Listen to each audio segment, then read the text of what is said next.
नमस्कार। जिस भूमि पर वेदों की ऋचाएं गूंजी वहां केवल पुरुष ऋषियों की नहीं, ऋषिकाओं की दिव्य वाणी भी उतनी ही मुखर रही।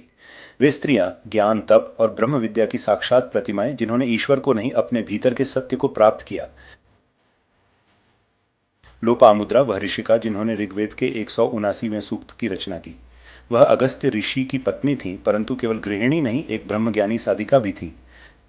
अम्मा सृजा वयमेनं ब्रवीमहि सखा सखायमिषितं मनो नः रतस्य गोपामरिणं सचेमहितं त्वा प्रपश्यन्नवसे हवामहे आस। हे प्रिय, हम केवल तपस्वी नहीं, प्रेम में भी सहभागी बने। ऋषिकाओं की यह वाणी आज भी दाम्पत्य जीवन में आध्यात्मिक संतुलन की प्रेरणा है। घोषा एक यशस्विनी ब्रह्मवादिनी जिसने रोग और पीड़ा के मध्य से आत्मज्ञान की साधना की।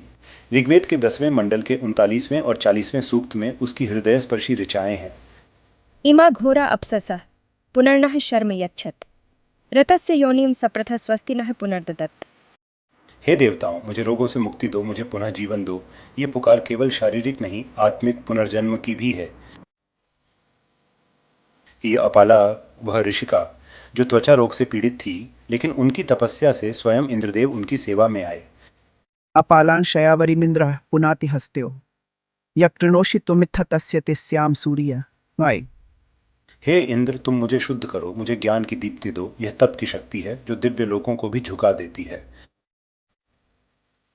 विश्ववारा एक अत्यंत ज्ञानी ब्रह्मवादिनी। ऋग्वेद के 28वें सूक्त में उन्होंने अग्निदेव की स्तुति करते हुए यज्ञ की महिमा का गुणगान किया। अग्निम स्तोमेभिर्भिः गृह्णन्तो विप्रासः विश्ववारा मनीषिणः ऐ। हम ज्ञानी स्त्रियां अग्नि की स्तुति करती हैं। अग्नि जो आत्मा है, जो ज्ञान है।